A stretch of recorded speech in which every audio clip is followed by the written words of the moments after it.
Я сам с Карпинска, Свердловской области. Смотря телевизор, в 1976 году я увидел фильм «В преддверии ада» про извержение Ключевской вулкана и Толбачи.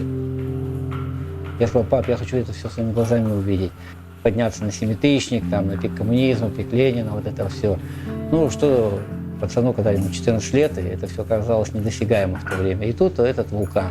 Я говорю, я хочу это все увидеть. В 1982 году я попал на Камчатку, служить здесь в армии, и остался.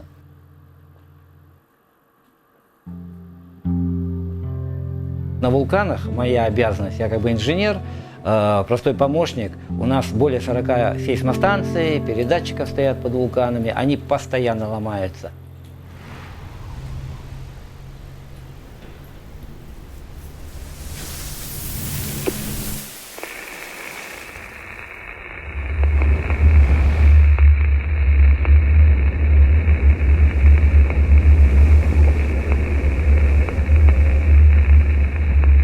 Самая проблема – это погодные условия, рвет наши провода, антенны. Медведи приходят, перегрызают проводку, льдом обрастают солнечные батареи, камнями разбивают. Вот моя задача – обслуживать вот эти станции, ремонтировать их. Я инженер по обслуживанию сейсмостанций. Так как у нас погодные условия очень тяжелые, я строю приюты. Из чего попало? На Ключевском вулкане, на 3300, самый высокий перевал и самая высокая точка на сегодняшний день, где стоит домик, который построил также в 2010 году для вулканологов, для геологов, для глициологов, для туристов, для альпинистов. И он очень много жизней спас. И я Андрею про это рассказал. Но я говорю, ну это же каменный век, вот это из чего попало строить вот эти вот приюты. Он говорит, есть идея помочь тебе. Давай сделаем красивый современный приют, который уже как бы по новым технологиям. Я говорю, ну это невозможно. Он говорит, возможно.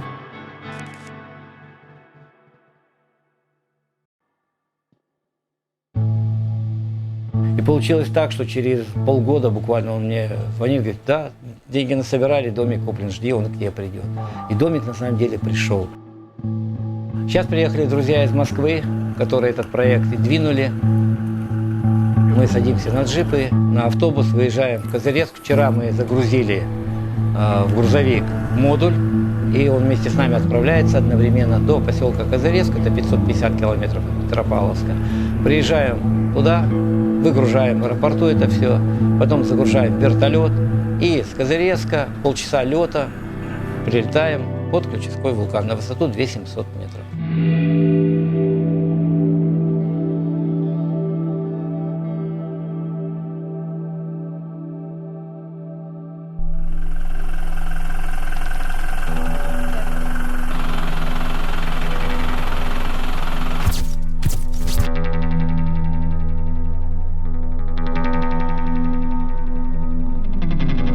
На Камчатке единственная дорога с Петропавловска-Камчатска до Камчатска 760 километров.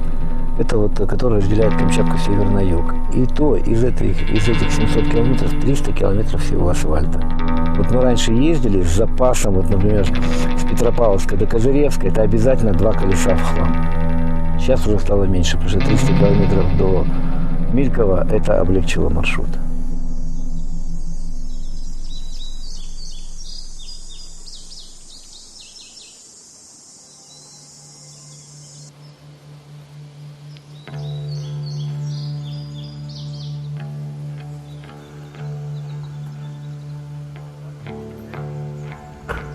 Козырецк на сегодняшний день на Камчатке самый северный аэропорт, вертодром, можно сказать, откуда уходят вертолеты на север.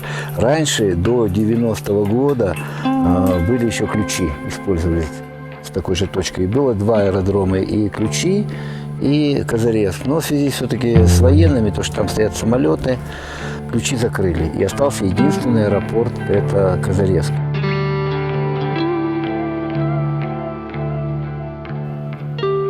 Попали с вами в Козырецк, это отправную точку, чтобы залететь на Ключевской вулкан. Не всегда группе удается улететь в заданном направлении, потому что погодные условия все-таки играют свою роль. Ну, в общем, Камчатка есть Камчатка, погода есть погода.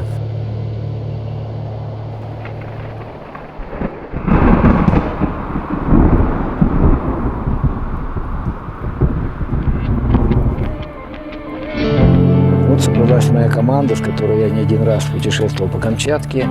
Сергей Лопухов с Владивостока, Паша с Владивостока и Александр. Ребята, на самом деле, оставили все свои личные дела, работу, взяли отпуск, чтобы приехать, чтобы сделать вот этот наш проект, чтобы он свершился, о котором мечтали не только мы, многие мечтали. Ребята приехали сюда не за деньги, не за то, что им кто-то заплатит, именно бросив свои личные дела и работу, в ущерб, можно сказать, своему времени, но зато это останется в их памяти, то, что мы сделали очень хорошее дело такое вот. Да, это чистый энтузиазм, чистое желание ребят, которые были здесь и хотят, чтобы другим было легче, чем было когда-то им, когда они попадали в непогоду.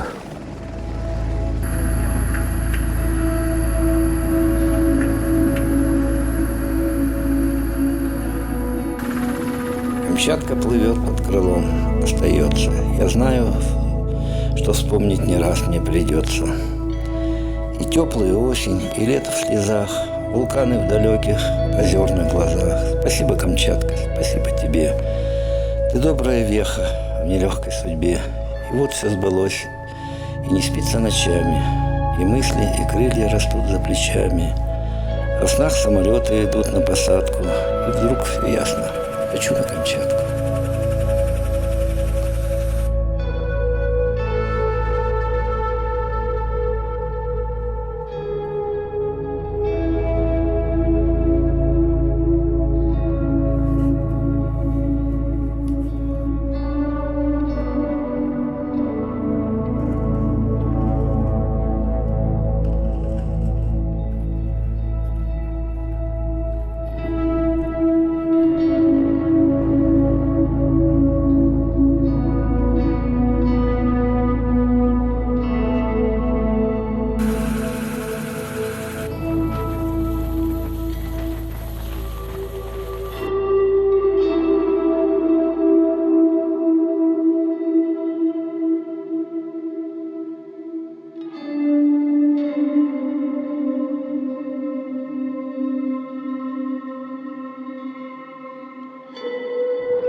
На Камчатке живут прекрасные люди. Удивительные, самобытные, добрые, но суровые.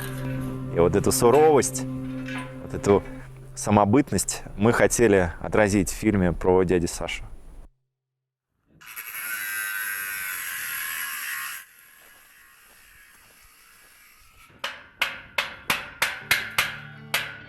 Дядя Саша — человек, который должен быть популярным просто потому, что он живет необычной жизнью, но делает многое не для себя, а для других. И благодаря ему появился этот проект. Благодаря ему мы установили этот дом. И я хотел бы, чтобы такие люди, как дядя Саша, жили лучшей жизнью, зарабатывали много денег, делали важные вещи для себя и для мира. Люди на Камчатке классные. Камчатка нас подружила, и домик теперь это очаг, который будет притягивать новых людей. Возможно, сложатся новые отношения, возможно, кто-то новый заведет такую дружбу, которая сложилась у меня с дядей Сашей.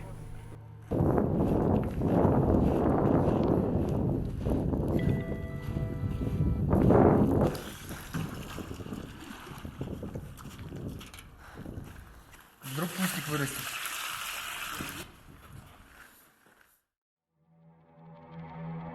В ключевой группе вулканов может погода измениться внезапно, потому что это самые высокие вулканы Камчатки. А если люди находятся в центре вулканов, то, представляете, эта вся группа окутается непогодой, и это может затянуться надолго. Вот. Так что людям надо, туристам, альпинистам, быть готовым к таким переменчивым условиям вот этой ключевой группы вулканов.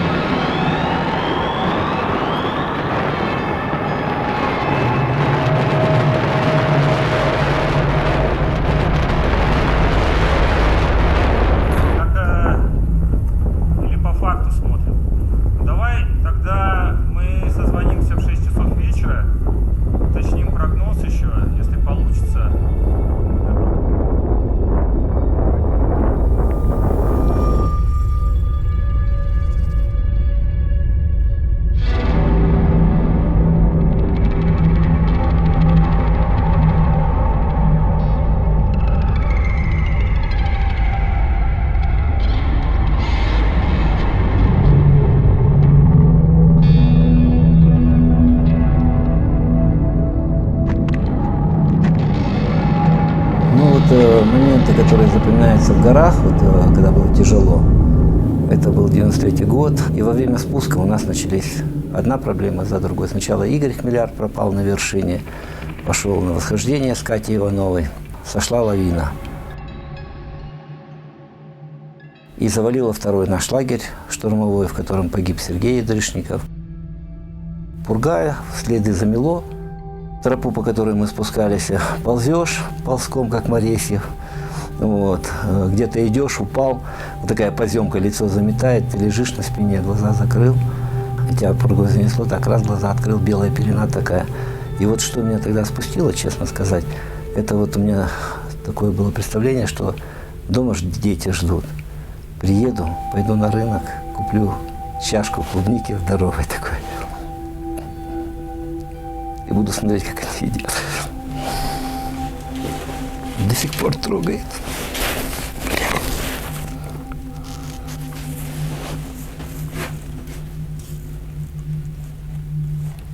Нет, на самом деле это.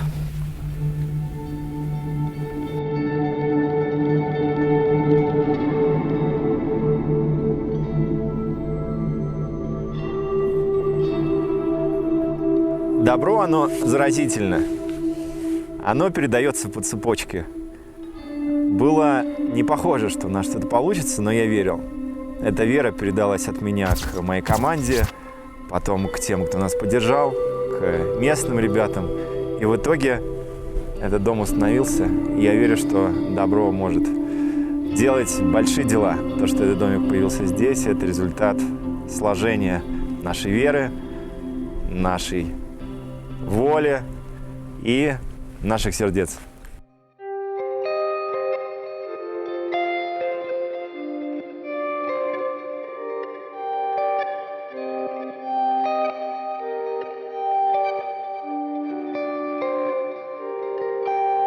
Я хотел бы, да, для себя на Камчатке, для чего моя жизнь как бы дана мне, сделать что-то для молодежи. Мне больше всего нравится, конечно, работать с молодежью, потому что молодежь, я с детьми не работал, я детям только лекции читал в школах, в садиках меня приглашают.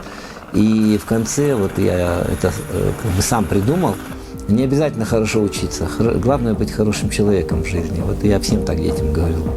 Вот. И хочется, конечно, чтобы за тобой тянулись, то, что ты что-то сделал хорошее, и они продолжали это. Я так считаю. Наверное. Мысли твои верные, ты научи глупого. Глаза твои, твоя душа добрая и чистая. Дари ее тому, кому больно одному. Твори добро на всей земле, твори добро другим во благо. Не за красивое спасибо, услышавшего тебя рядом. Твори добро на всей земле, твори добро другим во благо. Не за красивое спасибо, услышавшего тебя рядом.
путь этого домика нам бы было бы очень тяжко. Андрей, они лично мне позвонили потом, я их консультировал, рассказали, как все произошло. Они вообще мокрые были, холодные, заблудились, ночью пришли и увидели, что там есть печка с дровами. Вообще, а так бы точно мы могли бы жертвы быть уже первые.